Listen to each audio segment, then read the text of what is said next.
everyone. My name is Jennifer T, and I am the resident graphic designer in collaboration with the University of Melbourne, SWISP, and Science Gallery Bengaluru. Uh, the, I'll be taking you through the design process for the Hacking the Anthropocene kit. This prototype was created in 2023. Just briefly, I come from nearly 10 years of experience, multidisciplinary design experience, demonstrated history of working within creative agencies and also in in-house environments. I work with my clients to collaborate and learn from them within the movement of considering and challenging the dialogue around creative intention and consumption through storytelling and narratives. So a little bit about our clients, Wisp Lab, learning with the land, dispositions for hacking the Anthropocene is a major focus of Swiss Lab. This community engagement research initiative invites young people and mediators at Science Gallery in Australia, India and America with pre- and in-service visual arts and design teachers at University of Melbourne to consider how global and local struggles are deeply interconnected. The aim is to co-create intercultural climate futures. The design brief looked at something called the hackathon kit, where this kit needs to be designed and include various moving parts and components and applications inside the toolkit. A lot of constructing, testing and prototyping is involved. Ideas and concepts have been discussed upon initial brief meetings and ongoing kind of touch basing through discussions and sharing of resources. With the consideration of an understanding that it is an interactive experience reflective of a world that demands both physical and digital responsiveness. So how can the design and the user meet to align with the design's inherent needs, therefore kind of shaping our everyday lives? So a quick snapshot on part of the brief that was provided. This was just, it's almost like a big a brainstorm or a quick vision of how we think this kit can come to life. The various moving parts inside the kit and how these items, physical items, can help prompt speculative provocations as the mediators who facilitates this kit moves through the box and kind of generates that real-time responsiveness to some of the items. Discussions on stock and size and stationery that could be included inside the box. We look at different formats of different components, such as, looking at playing cards or postcards, business card size, responding to blank booklets, or even in the form of a fold-out zine. A lot of this is in the initial kind of thinking prior to really settling down and starting to kind of map out how this will all be designed and how it work together. Some of the big ideas that the brief kind of encapsulated were these three, I guess, big wanderings, and hoping that the kit can, provide a space that can really respond to these wanderings. So, number one, how can we activate a new ecosystem of learning around issues of climate change in injustice, digital justice, intergenerational injustice and justice, and meaning action? Wondering number two, what do we need to do to participate in the world in meaningful ways? Wondering number three, what do we need to do as a community to transform education, policy and practice for preferable climate and digital futures? So upon initial kind of mapping out and brainstorming of the different components, I've kind of came to a list of about 5 items to translate this brief into a working order, like where the kit has suitable and appropriate items that can facilitate these learning provocations. So the key considerations listed will include a toolkit, which is the exterior of the package or the box that holds everything together. Number 2, methods cards, not limited to 10, can expand additionally as the kit is facilitated and outcomes and responses are recorded. New method cards can be generated and created from these responses. Then we have a self-care act card. Number 4, what if cards. These are small business card size provocation cards. Number 5, a pre-made zine, including like a blank side to record responses. Number 6, how to make a zine guide. Number 4, color me emotional emoji stickers.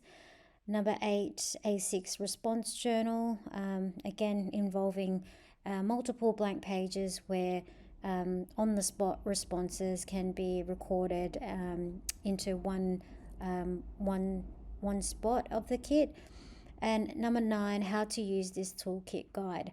There are a few guides in here, so there are elements of instructional pieces. Other than that, those pieces are to help support the other components within the kit.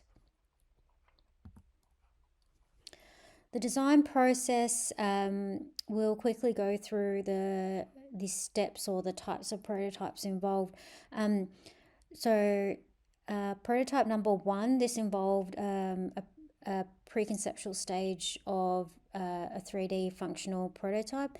The purpose of this is to evaluate and determine functionality, dimensions, proportion, hierarchy of information, and the relationships of separate components within the toolkit as a whole vessel with regards to the human user journey experience. Prototype number 2 incorporates approved artwork designs. This is almost like the next level up of high fidelity prototype, where we see designs printed and mocked physically onto the packaging items and contents inside.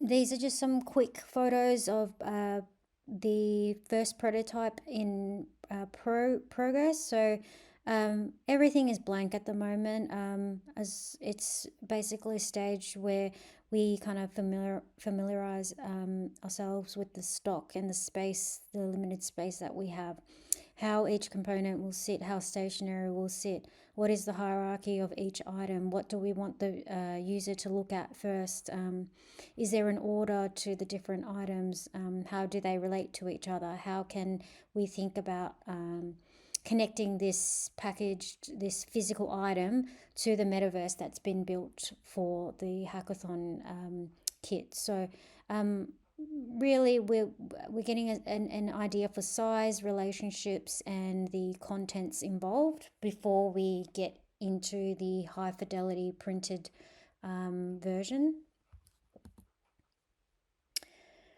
So prototype 1, I'll just play a very quick video on what that involved. We can see the size of the box, how portable it is, think of the production quantities of this box, what is ideal, what isn't, how much is enough to really carry across this learning experience, this kit. So we look at how the different items have their unique folds, and whether it's a saddle stitch booklet, an accordion fold. Again, you see how the zine's opened, loose papers, how it all stacks together, where it sits in relation to everything. So you get an idea of that. And then if we look at prototype number 2, it's the same prototype, but everything is starting to come together with the designs printed. Here, looking at the exterior of the box, including a QR code that links to the metaverse. Again, bridging that journey from print to digital. Again, looking at the inside of the box, including stationery that's involved. Thinking about the spacing, how that all sits and presents itself within the kit. What else? So here I did make two prototypes, but yeah, we see how everything is in relation to each other, and we start to see the illustrations and the branding kind of come together through color and through the different stock. So just a quick run through of the different items or the different components inside the box. And just wanted to note that these illustrations were beautifully created by Neda Sajidi. She was the artist that kind of illustrated the different characters and symbols. As a designer, built from those assets and created infographics or other elements and symbols that relates and also ties in aesthetically and consistently with her illustrations. Here we've got just a quick snapshot of some of the methods cards. The images here were in collaboration with Deep Dream Images. Self-Care Act card, double-sided postcard size, just quick and informative, really easy kind of infographics to get the message across, and not too busy. What if cards, these were printed in business card size on a slightly thicker stock, double-sided, again with Netta's illustrations. These were the provocation cards. So we initially started with education, practice, and policy. Pre-made zine with a blank side for responses to be recorded or drawn on. Double-sided zine guide. Again, clear, concise instructions on how to make a zine in case if anyone wanted to make additional zines. Color me emotional emoji stickers. We started off with 6 sheets, but it has grown to accommodate for more themes. The additional themes are climate change, mapping, and imagination. So these were great in terms of quickly building narratives through symbols and emoji stickers. Very fun, very interactive. The act of peeling a stick off a sticker sheet is quite nostalgic and quite a common childhood kind of crafty experience. So that worked really well. A6 journal booklet. Again, another space where it had blank pages for responses to be recorded. How to use this toolkit guide in the form of a square concertina fold. So really quick guide on how to use the kit through the sense, think, wonder, fear, or hope process, creative and critical thinking process. This is just a slide on all of the designs together, seeing it as a whole cohesively as a designed kit. We start to see, a cohesiveness in the branding, the colors, everything is considered and everything belongs together. If you would like to know more about what's happening with Swiss Speculative Wanderings in Space and Place, On this last slide, there are some links on what's happening, and there are always updated blogs on the journey of SWISP. And yeah, thanks for watching. I'll just finish off with this unboxing video. I hope you enjoy, and hope that gives you kind of a quick snapshot on how this kit came to life.